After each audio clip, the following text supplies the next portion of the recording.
कक्षा 11 के प्रिय विद्यार्थियों, हम लोग हिंदी काव्यांजलि में पाठ 2 सूरदास जी का अध्ययन कर रहे हैं। बेटा, आज हम लोग 9वां पद पढ़ेंगे और यह 9वां पद इस पाठ का वेरी वेरी इम्पॉर्टेंट पद है और आपके जीवन पर्यंत जब आप पढ़ लिख करके अफसर बनेंगे, अधिकारी बनेंगे, चर्चा परिचर्चा होगी आपके जीवन में, तो इस पद की चर्चा जरूर होगी। इतना ये पद महत्वपूर्ण है। सबसे पहले आप गृह कार्य नोट कर लें। पुनः मैं आपको हिंदी गद्य गरिमा पाठ 1 भारतेंदु हरिश्चंद्र जी का परिचय रचनाएं भाषा शैली याद करने के लिए कार्य दे रहा हूँ। कम से कम 5-6 बार एक गृह कार्य दे चुके हैं और मैं उम्मीद करता हूँ कि 11 के विद्यार्थी भारतेंदु जी का ये परिचय रचना भाषा शैली हर हाल में याद कर लिए होंगे। अगर ऐसे कोई विद्यार्थी न याद किए हों तो वे अपनी जिम्मेदारी समझकर पुनः दोहरा लेंगे और याद कर लेंगे। ओके बेटा, अब आप किताब खोलिए, हम लोग पद पढ़ते हैं। बेटा, पद पढ़ रहा हूँ। कहत कत परदेसी की बात। यहाँ परदेसी भगवान श्री कृष्ण के लिए आया। प्रस्तुत पद में गोपिकाएं उद्धव जी से अपने मन की विरह वेदना को प्रकट कर रही हैं कि हे उद्धव जी, आप उस परदेसी की बात कत कहत, कत माने क्यों, कहत माने कह रहे हैं। पहली लाइन, हे उद्धव जी, आप उस परदेसी कन्हैया की बात हम लोगों के सामने क्यों कर रहे हैं? क्योंकि मंदिर अरध अवधि बदि हम सो हरि आहार चली जात।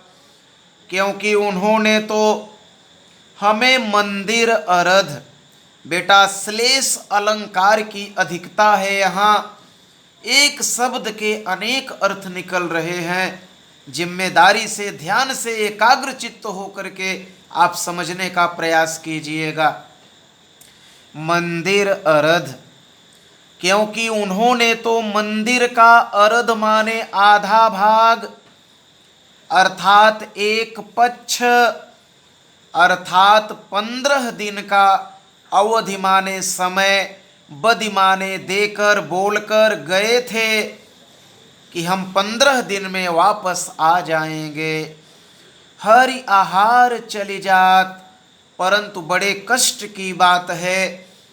हरि माने सिंह का, शेर का, आहार माने भोजन अर्थात मांस, अर्थात 1 महीना चली जात माने व्यतीत हो गया, परंतु वह परदेसी हम लोगों से मिलने अभी तक नहीं आया। तो हे उद्धव जी, कृपा करके उस परदेसी की बात हमारे सामने मत कीजिए।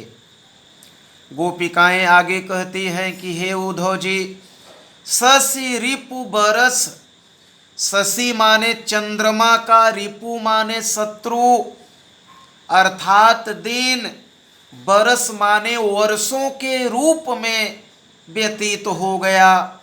सूर रिपु जुग बर, और सूर माने सूर्य का, रिपु माने शत्रु अर्थात रात्रि, जुग बर, जुग माने युगों, युगों में, बर माने व्यतीत हो गई।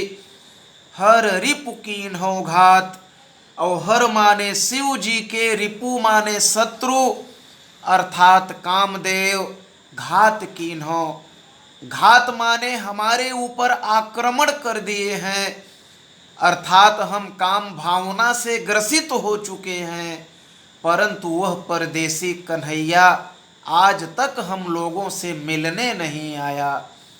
तो ऐसे परदेसी की बात हमारे सामने मत कीजिए। बेटा समझ में आ रहा है।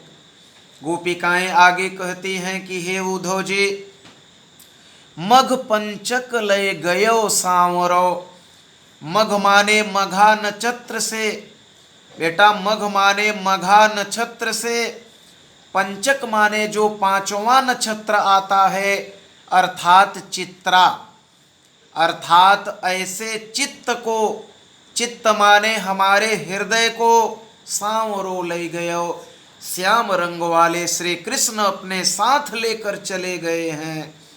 तातय अति अकुलात। तातय माने इस कारण से, हमें अति माने बड़ी, अत्यंत, अकुलात माने व्याकुलता की अनुभूति हो रही है। इसलिए हे उद्धव जी, नखत वेद ग्रह जोरी अर्ध कर। नखत माने नक्षत्र, वेद माने वेद, ग्रह माने ग्रह को, जोरी माने जोड़कर, अर्ध करी माने आधा कर दीजिए। अर्थात 27 नक्षत्र